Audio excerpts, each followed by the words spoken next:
잠시 말씀을 위하여 기도하겠습니다. 아버지 하나님,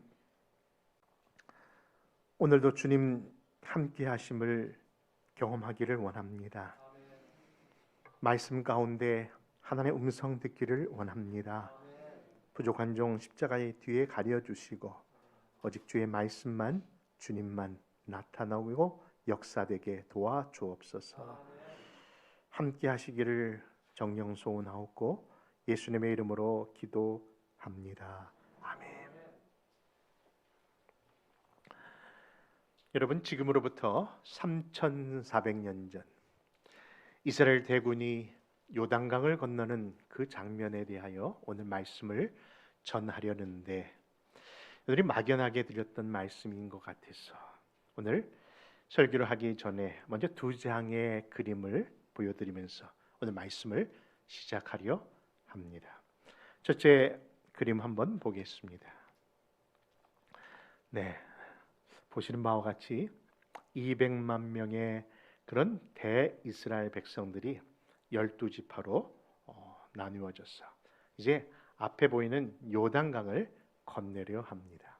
그런데 참으로 재미있는 것은 그 언약궤가 맨 선봉에 서 있다는 겁니다. 앞으로 영적 전쟁이 아니라 진짜 육적 전쟁도 해야 되는데 아무런 준비가 되지 않은 무방비 상태에 있는, 그렇죠? 그 언약궤가 앞에 서 있는 겁니다. 그런데 그 거리마저도 1km의 거리를 두고 이스라엘 백성들이 요단강 앞에 서 있습니다. 그런데 보이시는 요단강이 보기에는 참 아름답게 물 흐르듯 잘 흐르는 것처럼 보이지만요, 이 요단강이 비가 올 때와 또 비가 오지 아니하는 건기의 차이가 아주 컸답니다. 그것이 어떻게 달랐는지 두 번째 그림을 한번 또 보여드리겠습니다.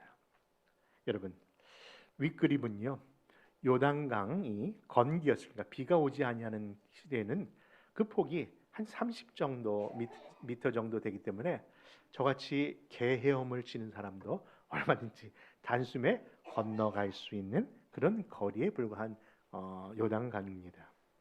그런데 비가 오기 시작하는 3, 4월, 그러니까 진짜 이스라엘 백성들이 건너야 할 그 니산 월에는요, 비가 이미 내리기 시작하여 그 폭이 30m에서 1.6km로 늘어난 상황이었고요. 그 깊이도 1m에서 무려 4m까지로는 그런 침수가 이미 이루어지는 곳이었답니다. 그러니 보는 바와 같이 이때에 물을 건넌다는 것은 불가능한 것처럼 보이는 때였던 겁니다. 여러분, 우리 안에 이처럼 불가능한 것 같은 요단강이라는 장애물이 있다 할지라도 사랑하는 성도 여러분, 이에 대하여 두려워하거나 낙심하지 않기를 바랍니다. 왜냐고 저에게 물어보신다면요, 저는 이렇게 대답합니다. 왜냐하면은 지금도 살아계신 하나님이 우리와 함께 하심을 내가 믿기에 얼마든지 두려워하지 아니하고 나는 낙심치 않는 겁니다. 여러분, 오늘 주보에도 실린 칼럼의 내용처럼요, 우리가 짊어져야 할 십자가는요, 짊어져야 하는 십자가도 있지만은 또 하나의 십자가 있는데 바로 따라가는 십자가도 있다. 여러분, 그렇습니다. 우리 하나님은요, 우리를 향하여 이 힘들고 어려운 일, 우리가 가보지 아니하는 그 길을 너 혼자 가라고 등 떠밀어 보내신 길이 아니라 먼저 그 길을 거니셨고 그 길을 예비하셔서 그 길을 나를 따라오라고 하시는 십자가의 길이니, 사랑하는 성도 여러분, 내가 개척하는 길이 아니라 그냥 주님만 따라가는 길이니 얼마나 감사할 따름입니까? 여러분, 그렇기 때문에 늘 주님을 따라가는 것이 복임을 믿으시기 바랍니다. 여러분, 힘들고 험한 이 길 가운데 우리가 입에서 찬양이 나올 수 있는 것은 정말 우리 어릴 때 어머님께서 불러주셨던 찬양처럼 태산을 넘어 험곡에 가도, 그렇죠? 늘 그 찬양을 즐겨 하셨던 이유는 늘 주님이 나와 함께 하신다는 것을 알았기에 우리도 우리 입술 속에 늘 그런 찬양이 있기를 바랍니다. 여러분, 여호수아서를 지금 토요 새벽마다 설교를 하고 있는데요. 오늘 특별히 이 3장을 다시 한번 말씀을 또 드리는 이유는요. 사실 여호수아서가 저에게는 남다르지 않기 때문입니다. 그렇죠.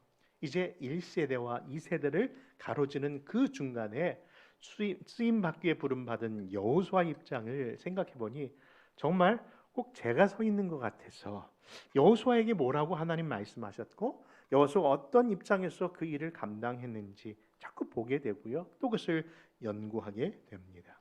근데 여러분, 여호수아가 두렵고 떨림이 많았는지 유난히 여호수아에게는 하시는 당부가 두려워 말라, 놀라지 말라. 내가 너무 함께 하신 말씀을 자주 드린 이유는 그가 늘 두렵고 떨음을 갖고 있었기 때문은 아닐까. 그러나 여러분, 이 부름이 지금 요단강 앞에서의 부름뿐만 아니라 이미 신명기 31장에 보니까 모세 시대 때 하나님은 모세를 통해서 이미 여호수아에게 당부하신 말씀이 그 본문이 있더라고요.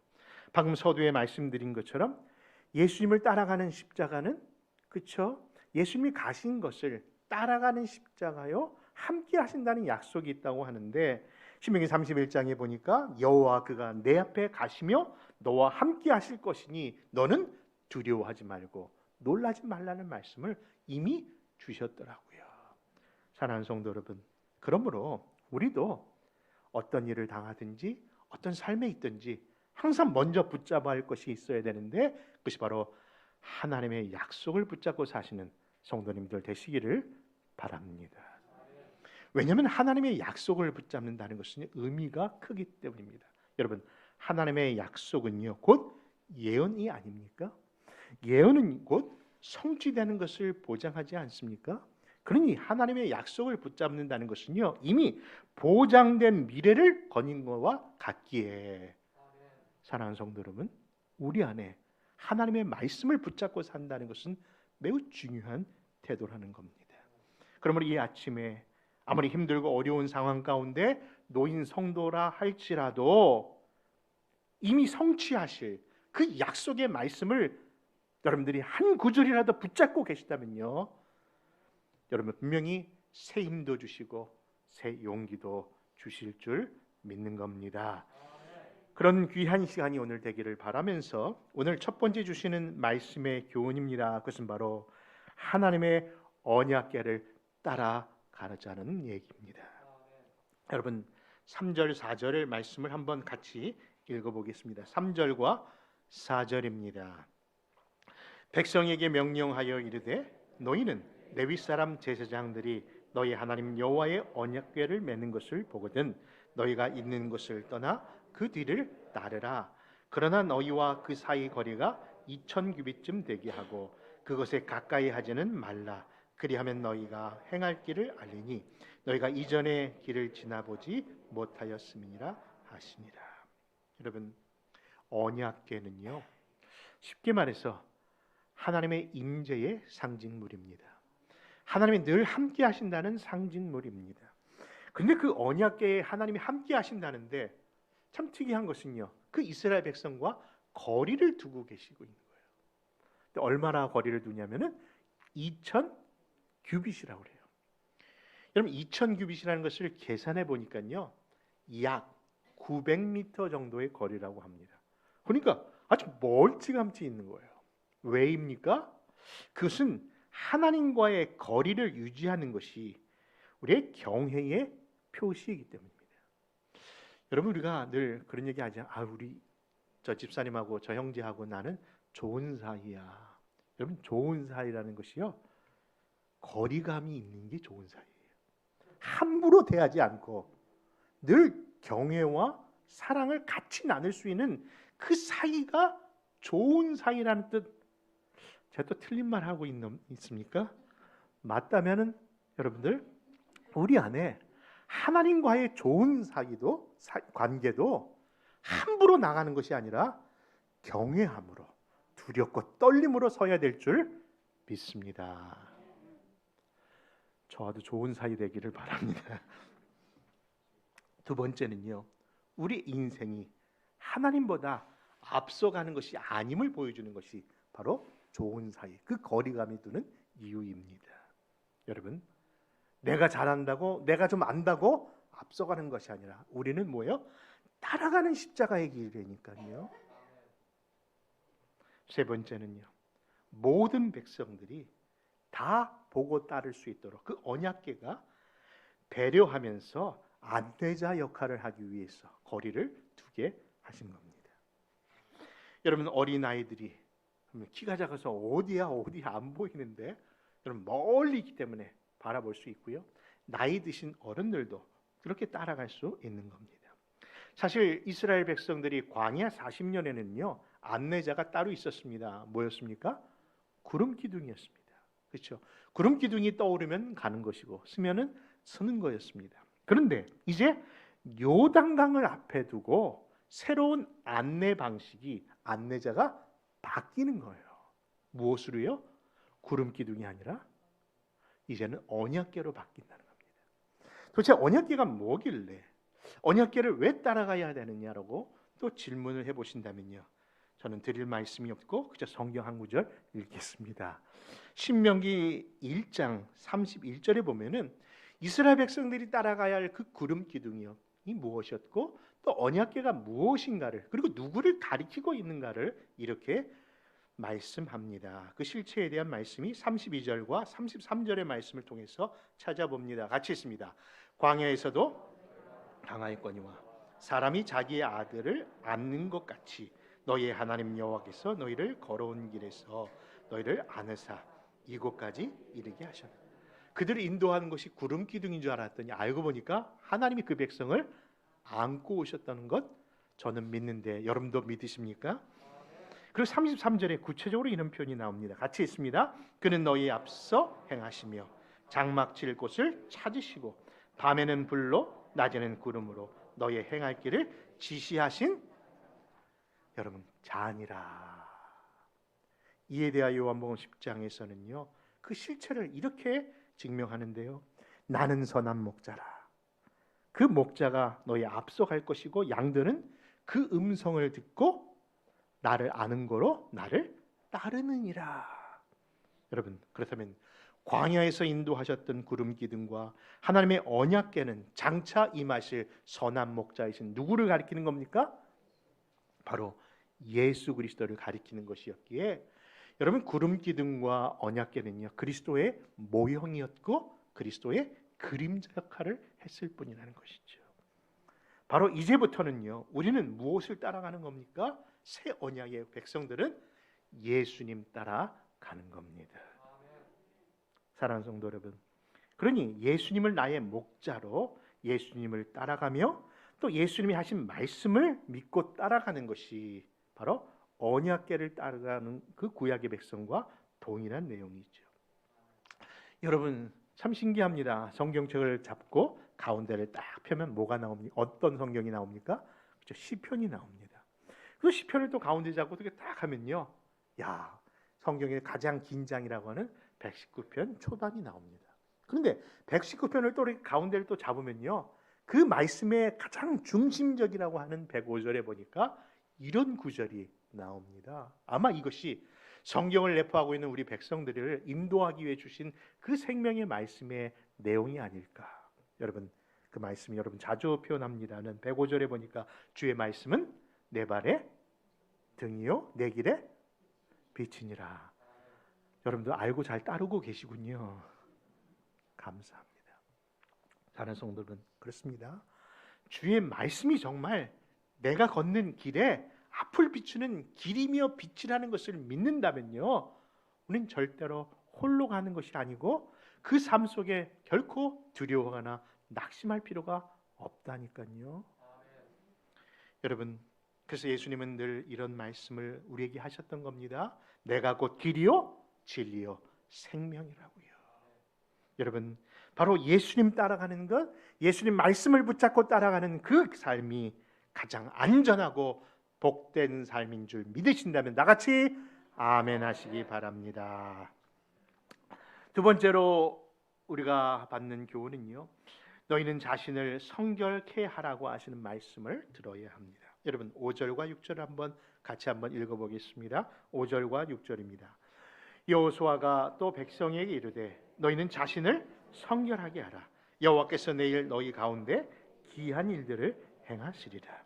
여호수아가 또 제사장들에게 말하여 이르되 언약궤를 메고 백성 앞에 서서 언약궤를 메고 백성 앞서 나아가니라. 여러분, 하나님께서는 이 기적의 현장 속에서 빨리 그 요단강을 건너야 되는 입장인데 그 백성들의 요구하신 명령은 다른 것이 아니라 성결하라고 하시는 명령이 주어졌습니다. 여러분, 지금 어떻게 요단강을 건너야 할지 모르는 상황이고 또 그 요단강 건너편에 어떤 영적 전쟁이 있을지도 모르는 그런 급박한 상황에 그들이 생각하고 다루고 싶은 얘기는 그런 준비일진데 하나님은 그런 것이 아니라 무엇을 먼저 하라고요? 너희가 스스로 성결해야 한다라고 이야기하는 겁니다. 그렇다면 성결이 그 구원에 요단강을 건너는 일에 어떤 조건일까요? 여러분, 그런 질문 속에서 하나 묻습니다. 여러분들은 죄인입니까? 아니면 아주 성결한 의인이십니까? 어휴, 네. 그렇습니다. 우리 딱 우리 권사님만 빼놓고 다 죄인들만 네. 여러분, 우리가 이 표현을 또 이 질문을 당할 때마다 들을 때마다 자신 없어 하고 또 망설이게 되는 것은요, 솔직히 말해서 사실 죄인이기도 하고 또 의인이기도 하고 또 의인이기도 하면서도 죄인이라는 그런 두 가지 요소가 우리 안에 있기 때문일 겁니다. 그렇죠. 우리가 죄인이었지만은 십자가의 공로로 의로운 백성 아닙니까? 그러면 천국과 지옥은요, 오직 예수 그리스도의 피로 의로운 사람만 갈 수 있기에 하나님 우리를 반드시 의인으로 우리를 만들어 주셨습니다. 근데 문제는 우리 의인의 그 성품이 수준적인 의인이 아니라 뭐예요? 신분상 의인이기 때문에. 여러분, 많은 분들이 저를 존경하는 눈빛으로 목사님으로 이제 제 2대 담임 목사로 쳐다보시면요, 우리 식구들이나 우리 주위 사람들은요, 주여, 기도를 참 많이 해야 될 순간이라고 얘기합니다. 왜냐하면 제 수준이 저도 알거든요. 그런데 불구하고 하나님이 저를 어떻게 세웠습니까? 담임 목사로 세워주셨습니다. 아무도 동감을 안 하시네요. 요단강 앞에서 사실요, 그 문제가 이 여호수아에게는요 아주 중대한 문제로 나타납니다. 오늘 이 순간을 통해서 너가 바로 모세와 같이 너도 하나님이 함께 하심을 보여주겠나라는 약속이 그 안에 있었거든요. 그런데 그런 모습 속에 그래도 자신을 돌아보면요, 수준적으로는 부족하다는 것을 느낄 겁니다.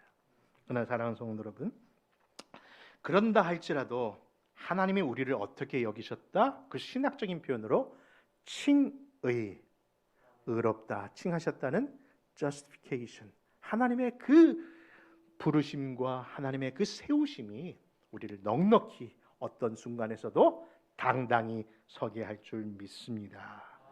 비록 수준상에는 부족하고 연약하고 아쉬움이 많다 할지라도 사랑하는 성도 여러분, 우리는 그저 은혜의 백 믿고 하나님의 십자가의 은혜를 손잡고 당당히 나가시는 그런 특권을 누리시는 저와 여러분 되시기를 바랍니다.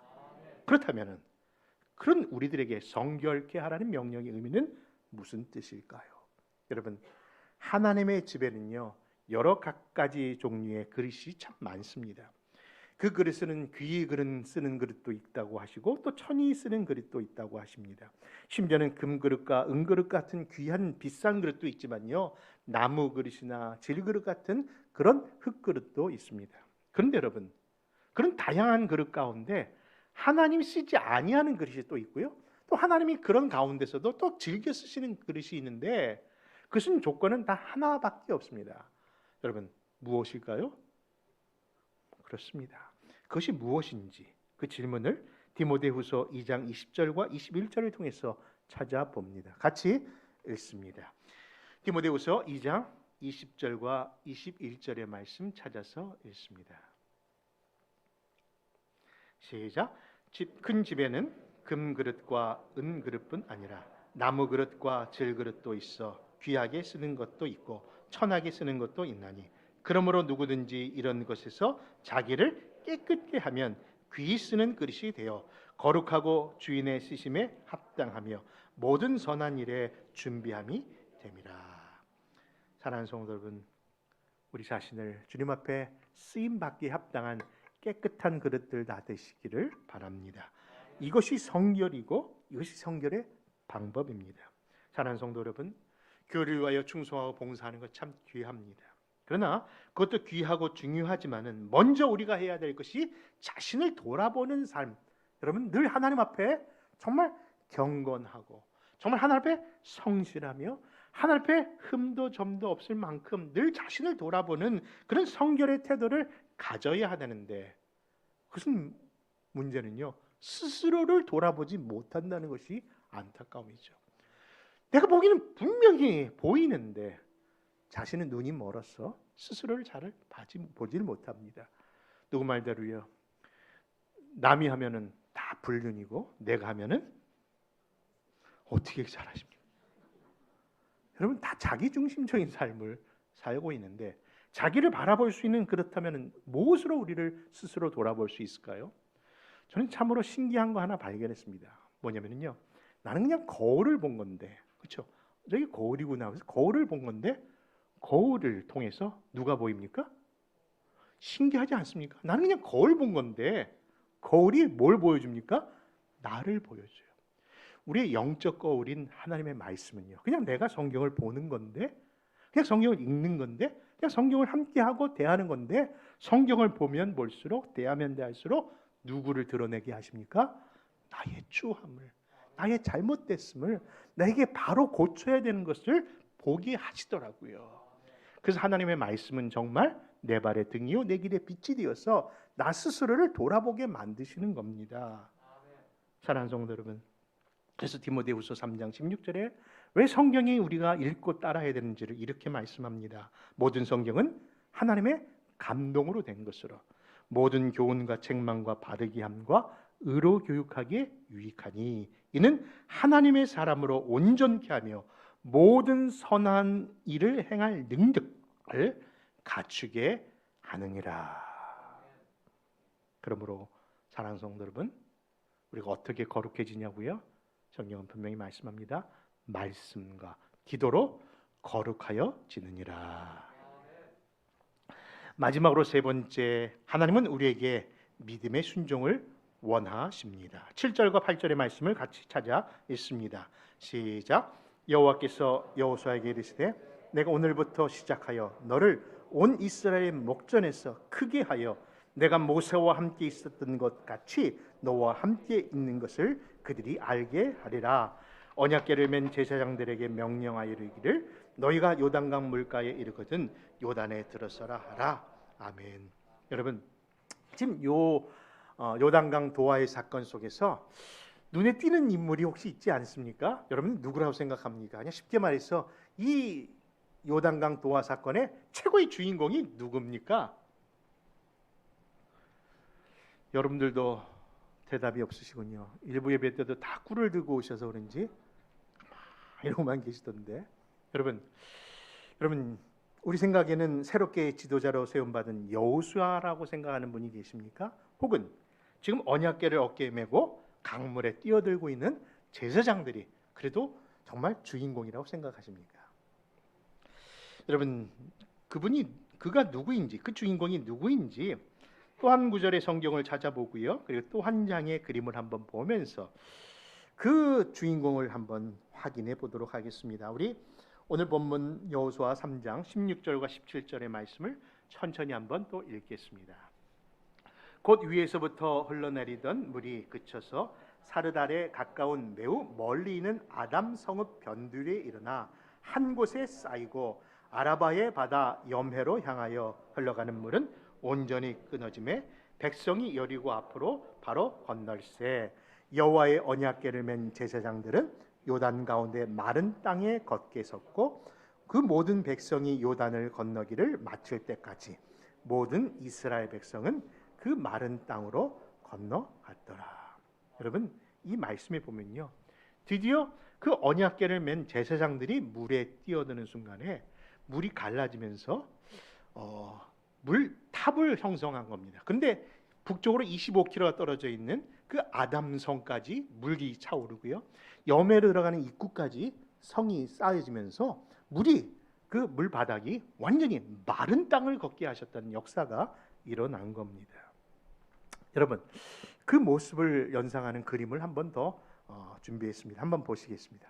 아까 시딤성에서 떠나온 그 백성들이 요단강 앞에서 머물러 있을 때와 완전히 다른 분위기를 나타냅니다. 그렇죠? 200만의 대군이 12지파로 나눠서 행진을 하고 있는데 그 물을 도강하고 있는데, 여러분, 맨 앞에 섰던 그 언약궤와 제사장들이 지금 어디에 있습니까?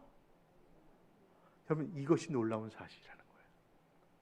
분명히 그들이 인도했던 언약궤와 그 제사장들이 분명히 앞서 있었는데 먼저 들어가긴 했으나 그 중앙 가운데, 물 한 가운데, 그러니까 요단강 가운데 마른 땅에 섰고, 그리고 그것을 이 200만의 대군들이 지금 지나가고 있는 것을 보게 됩니다.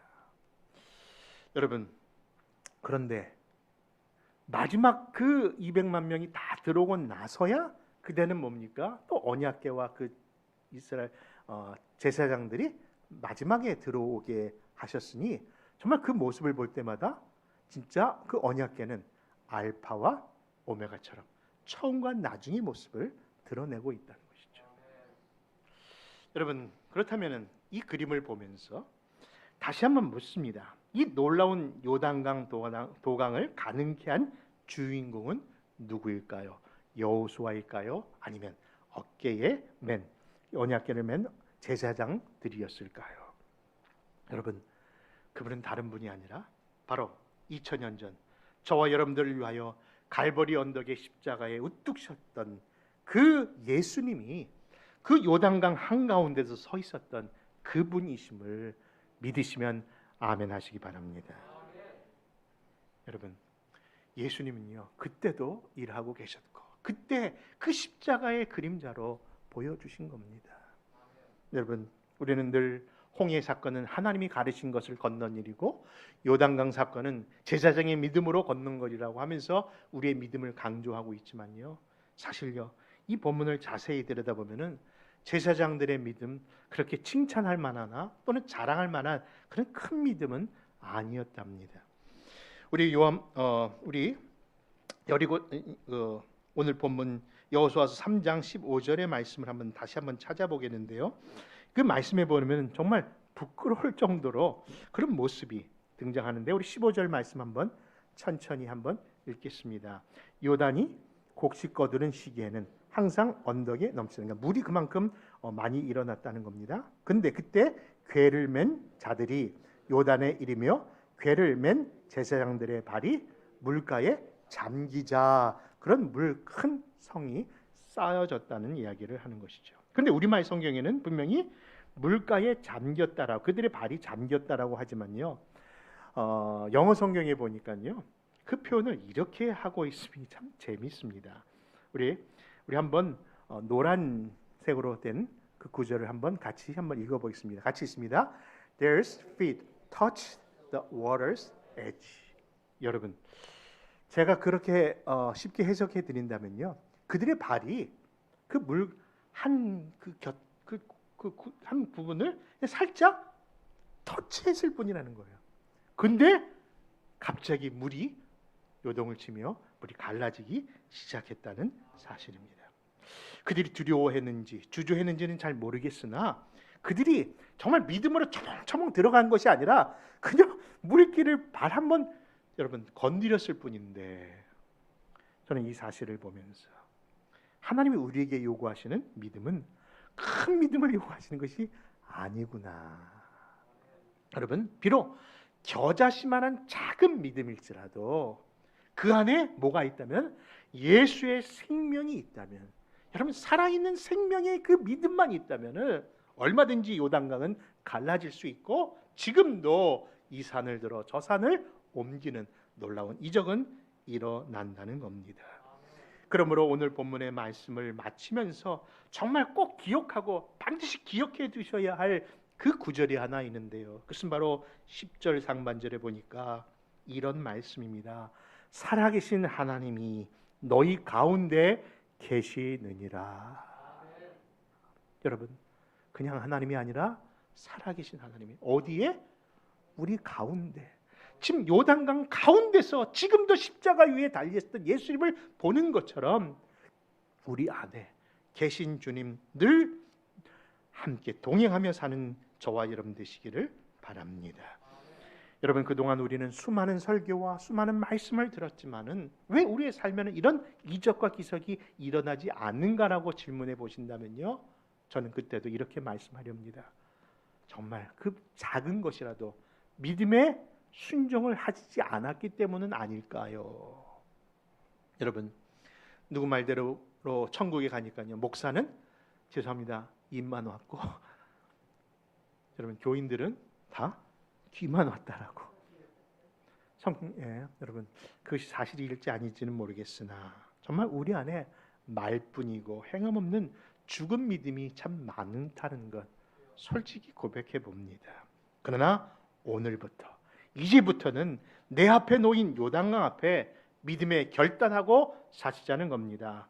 첫째는 내 인생의 인도자이신 예수님만 따라가며 살고, 둘째 나 자신의 삶을 늘 말씀으로 돌아보며 성결한 삶을 살고, 그리고 셋째 하나님의 말씀에는 늘 신뢰하고 믿음으로 순종하며 살자는 겁니다. 그럴 때에 우리 인생의 풍랑 가운데서도 저 요단강 가운데 서신 예수님을 분명히 목격할 것이고, 그 예수님께서 우리를 지키시고 영원토록 보호해 주실 줄 믿습니다. 그러한 믿음에 순종하는 그런 성도들 다 되시기를 다시 한번 진심으로 주님 앞에 소원하며 그런 성도들 되시기를 다시 한번 축원합니다. 기도하겠습니다. 고맙고 감사하신 아버지 하나님, 오늘도 귀한 말씀 가운데 우리의 삶의 태도를 어떻게 해야 되는지, 인생의 풍랑 앞에서, 인생의 고난 앞에서 주저하고 머뭇거릴 것이 아니라 이제는 오직 참 인도자이신 예수님만 바라보고 늘 성결한 삶으로 주님께 순종하고 믿음으로 살게 하옵소서. 모든 것 주님 앞에 맡겨드리며 예수님의 이름으로